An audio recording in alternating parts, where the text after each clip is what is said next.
कोरोनाने अनेकांच्या धंद्यांची अक्षरशः वाताहत झालेली आहे. नोकऱ्या गेलेल्या आहेत. जगायचं कसं हा मोठा प्रश्न आहे. खरं तर कोरोनाने आपल्याला जगायचं कसं, वागायचं कसं, खायचं कसं, प्यायचं कसं ह्या सगळ्या गोष्टी शिकवलेल्या आहेत. म्हणजे आपली रोगप्रतिकारक शक्ती वाढवण्यासाठी आपण रोज काय खाल्लं पाहिजे. म्हणजे आता गेलं 1.5 वर्ष लॉकडाऊन आहे. आपण कधीही बाहेरचं वागून खाल्लं नाही. आपल्या सगळ्यांच्या तब्येती हे शाबूत राहिले. म्हणजे पहिल्यांदा आपल्याला काय खायचं ते शिकवलंय, काय खाऊ नये ते शिकवलंय, काय प्यायला नाही पाहिजे ते आपल्याला शिकवलं. आता आपण सगळेजण गरम पाणी पितो. म्हणजे थंड आईस्क्रीम किंवा फ्रीजमधलं पाणी हे सगळ्यांनी टाळलंय आणि त्याच्यामुळे सगळ्यांचं आरोग्य हे खूप चांगल्या प्रकारे सुरू आहे. तसंच झालं व्यवसायांचं. आपण काय केलं, एक मोठा व्यवसाय किंवा एक छोटा व्यवसाय, कुठलाही व्यवसाय छोटा मोठा, आपण त्याला धरून बसलो. त्याच्यातून जसे आपल्याला पैसे येत होते, इन्कम येत होतं, त्या पद्धतीने आपण जीवन जगत होतो. कोरोनाने काय सांगितलं की आता हे सगळं बंद, सगळे उद्योगधंदे बंद झाले. आता करायचं काय, म्हणजे ज्या धंद्यातून आपल्याला पैसा येत होता, ज्या धंद्यातून आपल्याला उत्पन्न मिळत होतं, तो धंदा नेमका आता बंद झालेला आहे. आणि हा सगळा धंदा बंद झाल्यानंतर आता करायचं काय हा मोठा प्रश्न आपल्या समोर आहे.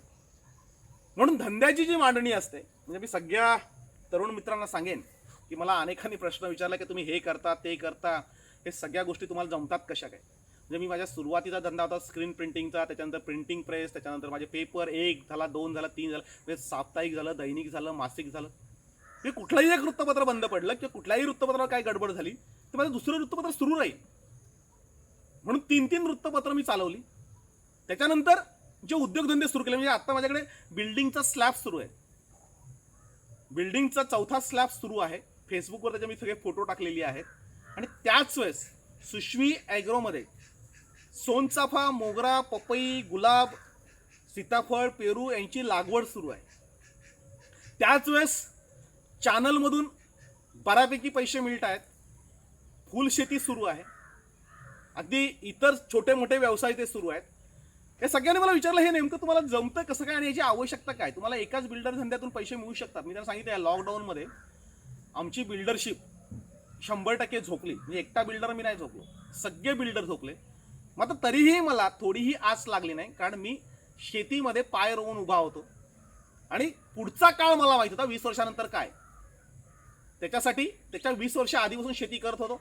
त्याच्यानंतर पुन्हा 20 वर्षानंतर ती शेती वाढवली आणि आता तर त्या शेतीमध्ये बऱ्यापैकी आम्ही जम बसवलाय. कारण पुढच्या 10 वर्षामध्ये म्हणजे 2030 मध्ये शेती हा एक प्रमुख व्यवसाय बनणार आहे. म्हणजे कुठल्याही इंडस्ट्रीपेक्षा ॲग्रिकल्चर इंडस्ट्री ही खूप मोठी असणार आहे. आणि म्हणून याच्यामध्ये जेवढं करता येईल तेवढं आम्ही करायला सुरुवात केली. म्हणजे आम्ही नुसती पोल्ट्री बांधून राहिलो नाही. म्हणजे आम्ही मालक व्हायचं स्वप्नबाई मालिका करताना त्याच्यामध्ये कोंबड्या कशा पाळायच्या, अंडी कशी विकायची वगैरे हे सांगतानाच आम्ही फक्त कोंबड्या आणि अंडी विकत नाही बसलो. पोल्ट्रीच्या संदर्भात ज्या ज्या सगळ्या गोष्टी लागतात त्याच्यामध्ये अनेक वेगवेगळ्या सुधारणा करून ते आम्ही करायला लागलो. अनेकांनी विचारलं की हे एकाच वेळेस जमतं कसं. हे खूप सोपं आहे. धंद्याची मांडणी, यशस्वी जे उद्योजक आहेत त्या यशस्वी उद्योगांच्या धंद्याची जी संकल्पना असते ते कधीही धंद्याची मांडणी करताना एका व्यवसायावर अवलंबून राहत नाही. ते आपले 20-25 इतर उद्योग आणि एक प्रमुख उद्योग अशी असते. आम्ही त्याच पद्धतीने मांडणी केली. 5-6 इतर उद्योग ज्यातून छोटे छोटे छोटे छोटे कामं होत राहतील, पैसे येत राहतील आणि एक मोठा उद्योग. म्हणजे आमचा प्रमुख उद्योग जो होता तो बिल्डरशिपचा होता. तो आजही आहे. म्हणजे वाड्यामध्ये शरदनगरमध्ये आता कामं सुरू आहेत. याच्या आधी यशवंतनगर झालं, त्याच्या आधी इतर प्रायव्हेट खूप मोठी कामं केली. काही रिसॉर्ट्स केले, काही मोठे टाउनशिप केल्या किंवा बंगलो स्कीम केल्या. आणि हे सगळं करताना छोट्यातला छोटा धंदा जो आमचा होता अंडी विक्रीचा, जो लॉकडाऊनच्या काळामध्ये 1 वर्षापूर्वी सुरू केला, तो आज कुठच्या कुठे गेलेला. मी तो खरं तर प्रमुख धंदा बनतो की काय अशी तयार आले. कारण 1.5 वर्ष या लॉकडाऊनच्या पिरियडमध्ये सगळी बिल्डरशिप बंद आहे. मित्रांनो, सांगायचा मुद्दा आहे की एका धंद्यावर आपण अवलंबून राहू नका.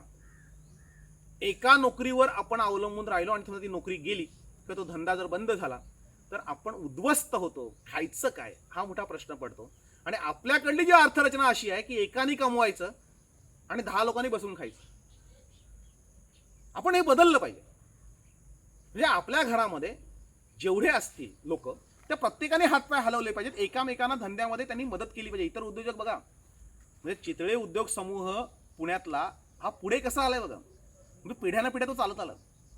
किंवा अंबानी कुटुंब असतील, टाटा असतील, बिर्ला असतील, अगदी मोठी मोठी जे सगळी नावं तुम्ही घ्या, यांची मुळं त्या धंद्यामध्ये पहिल्या दिवसापासून डोकं लावतायत. अगदी कुठलीही इंडस्ट्री घ्या, मोठा इंडस्ट्रियलिस्ट घ्या, तो एका धंद्यावर अवलंबून नसतो. म्हणजे आता तर भाजीपाला रिलायन्सवाले विकायला लागलेत, अगदी टाटाची पण दुकानं झालेत, मोठी मोठी लोक या सगळ्या शेती व्यवसायामध्ये उतरत आहेत. म्हणजे त्यांचे इतर शेकडो धंदे आहेत आणि त्याचबरोबर इतर छोटे मोठे धंदेही ते आहेत, कारण मांडणीही तशीच असते. तुम्ही बघा आता पावसाचे दिवस आहेत, म्हणजे एकदाच धो पाऊस पडला की आपलं मोठ्या प्रमाणावर नुकसान होतं. मोठा पाऊस जर पडला तर धरणं भरतात, आपलं काय जे काय भरायचं असेल ते सगळं भरतं किंवा ते फुटतं आणि निघून जातं. आपल्याला पाऊस हा रोज पाहिजे. म्हणजे जे काही आपण पीक घेतो त्याच्यासाठी तो 4 महिन्याचा कालावधी असतो. तर 4 महिन्याच्या कालावधीमध्ये 1 दिवस 8, 2 दिवस 8, थोडा थोडा थोडा पाऊस पडला तर त्याचा आपल्याला उपयोग होतो. म्हणजे एकदाच आपल्याकडे पैसे येऊन उपयोग नाही आहे, आपल्याकडे रोज थोडे थोडे पैसे आले पाहिजेत. आणि म्हणून आमची संकल्पना होती की रोज 500 ते 1000 रुपये, किंवा ज्याची ज्याची संकल्पना आहे की मला रोज किती लागतात. माझं जर स्वप्न मोठं आहे, माझ्याकडे तेवढे लोक कामाला आहेत की माझी मोठी इंडस्ट्री आहे आणि मला रोज जर 1 लाख रुपये कमावणं गरजेचं आहे, कारण मला तेवढा पगार वाटायचा आहे, तर ते 1 लाख रुपये कसे मला मिळतील हे मी बघितलं पाहिजे. पण आपल्या शेतकऱ्यांच्या पोरांनी, छोट्या मुलांनी सगळं बघितलं पाहिजे की 500 ते 1000 रुपये जर आपल्या घरामध्ये आले तर आपलं घर बऱ्यापैकी चालू शकतं. म्हणजे आपण कुठल्या तरी कंपनीमध्ये अगदी 8-10 हजारची नोकरी करण्यापेक्षा, म्हणजे आता 15,000च्या वरती तर कुठे पगारच नाही आहेत, तर 15,000ची 8-10 हजारची नोकरी करण्यापेक्षा आपण रोज जर 500-1000 रुपये कमवायला लागलो, कुठल्याही माध्यमातून पैसा कमवणं खूप सोपं आहे, तर ते पैसे जर आपण कमवायला लागलो तर आपण 15,000 ते 30,000 रुपये हे सहज मिळवू शकतो. आणि एकदा ती मिळवायला सुरुवात झाली, आपल्याला एकदा सवय लागली पैसे कमवायची की आपण थांबत नाही.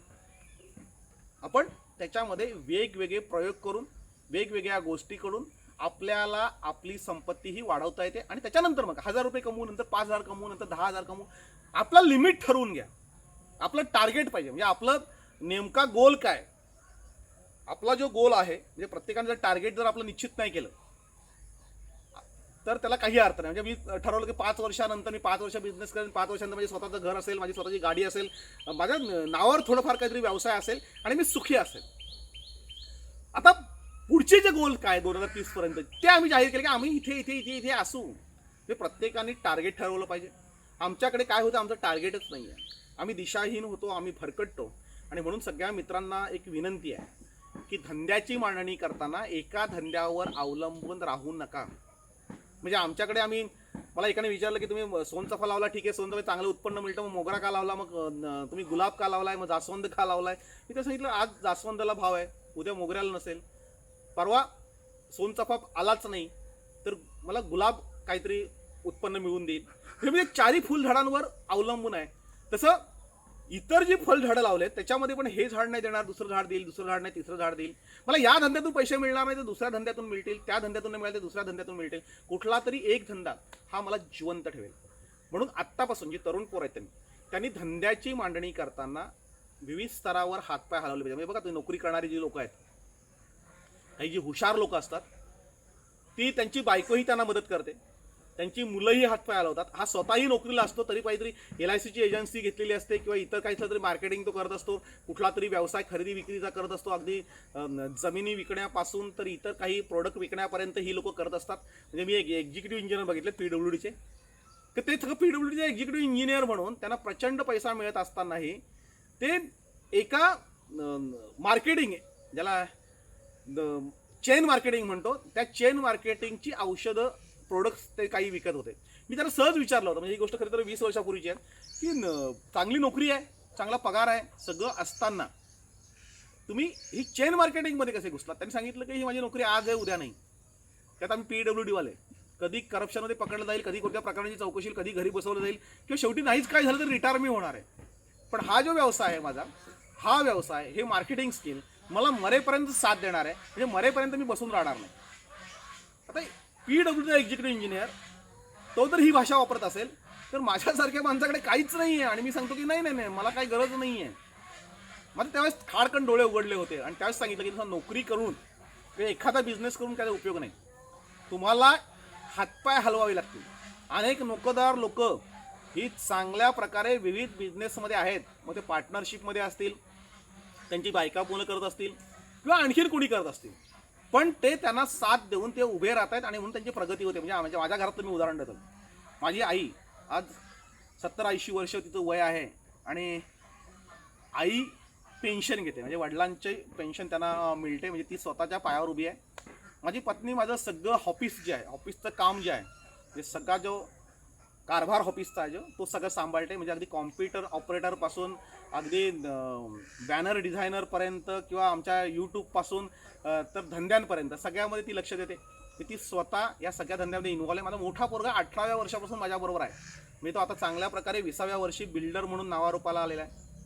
माझा जो दुसरा मुलगा आहे, तो दुसरा मुलगा माझी कॉम्प्युटरची जे काम म्हणजे तो कॉम्प्युटर इंजिनिअरिंगला आहे, पण तो वयाच्या 16व्या वर्षापासून माझ्या ह्या कॉम्प्युटरच्या क्षेत्रामध्ये ज्या काय आम्ही करतोय त्याच्या सगळ्यामध्ये त्याची इन्व्हॉल्वमेंट आहे.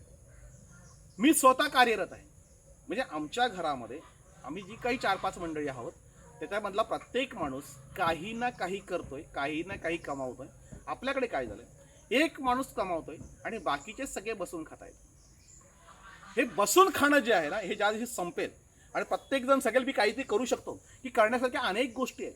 तुम्ही आजूबाजूला बघितलं, आजूबाजूची लोक काय करतात तेवढं जरी तुम्ही बघितलं तर तुमच्या लक्षात येईल की बाजारपेठेच्या या टोकापासून त्या टोकांपर्यंत लहान मुलं आहेत, मुली आहेत, महिला आहेत, अगदी पुरुष आहेत, सगळे रस्त्यावर बसून काही ना काही विकतायत. म्हणजे आमच्याकडे म्हणजे काम करणारा जो स्टाफ आहे, म्हणजे अगदी कॉलेज करून मुली आमच्याकडे काम करतायत. कॉम्प्युटर ऑपरेटर असतील किंवा क्लर्क असतील किंवा इतर ज्या गोष्टी असतील, अगदी आमच्या व्यवसायाच्या ज्या जाहिराती आहेत, म्हणजे मेल करणं, अगदी कॉलिंग करणं किंवा मेसेज पाठवणं, ही सहज साधी सोपी गोष्टी आहेत. या सगळ्या ह्या मुली करतायत. आपल्याकडल्या मुली हे साधारणतः काम करायला बघत नाही किंवा आपणच त्यांना घराच्या बाहेर पाठवायला तयार नसतो. कधी एकदा त्यांचं लग्न होतंय आणि लग्न करून गेल्यानंतर आपली जबाबदारी संपली. खरं तर आपण मुलीला चांगलं शिकवल्यानंतर तिला जॉब न देता तिला सासरी पाठवणं म्हणजे तिला लुलं पांगळं करणं. कारण जे तिने घरी केलं तेच ती आयुष्यभर मरेपर्यंत तिथे काढायची. सगळ्या मुलींसाठी सांगतो की आपली आजी काय करत होती ती बघा, आपली पणजी काय करत होती बघा, आपली आई काय करते ते बघा. म्हणजे ज्यांच्या हे सगळी आधीची पिढी चूल मूल याच्यामध्ये गेली, त्यांच्याच पावलावर पाऊल ठेवून जर आपण जाणार असू तर आपल्या जीवनाला काहीही अर्थ नाही. म्हणजे आपण जन्माला येतानाच आपण काहीतरी वेगळे आहोत. आपल्याला जन्माला जे घातलं गेलं आहे, आपल्याला सगळे अवयव दिलेले आहेत. आपल्याच मुली समाजातल्या विविध क्षेत्रामध्ये नाव आणि कर्तृत्व गाजवत आहेत. म्हणजे आत्ता जे मोदींचं नवीन मंत्रिमंडळ स्थापन झालं आजच, त्या मंत्रिमंडळामध्ये 11 महिला आहेत. महिला जर देश सांभाळू शकतात, म्हणजे आधीच्या महिला बघा, आत्ताच्या महिला बघा, म्हणजे अगदी अनेक कर्तृत्ववान महिला आहेत, त्या जर कर्तृत्व गाजवू शकतात आणि आपण सगळं शिक्षण घेऊन जर घरामध्ये बसणार असू तर आपण कुटुंबाच्या डोक्यावरचं ओझं असतो. काल परवाच एक आत्महत्या झाली, स्वप्नील लोणकर म्हणून 24 वर्षाचा मुलगा, MPSC परीक्षा पास झाला, नोकरी लागली नाही म्हणून त्यांनी आत्महत्या केली. त्या आईबापाला काय वाटलं असेल? त्या आईबापाची सगळी स्वप्न ही चक्काचूर होतात. म्हणजे सगळ्या तरुणांना विनंती आहे की जेव्हा आपला 18 वर्ष पूर्ण होतं तेव्हा आपण हातपाय हलवायला सुरुवात केली पाहिजे. आपण आपली शारीरिक बांधणी, आपली बौद्धिक ठेव किंवा आपली जी काही शारीरिक क्षमता असेल ती मजबूत करण्यावर भर द्या आणि तुम्ही स्वतः काहीतरी करायची तयारी करा. एक लक्षात ठेवा, ज्यांच्याकडे काहीच नसतं तीच लोक मोठी असतात आणि ज्यांच्याकडे भरपूर असतं त्यांना काही करण्याची आवश्यकता नाही असं समजून ते उद्ध्वस्त होतात. तुमच्याकडे काही जर नसेल तर तुम्हाला करण्यासारख्या अनेक गोष्टी आहेत, त्या तुम्ही करा आणि तुम्ही यशस्वी व्हा.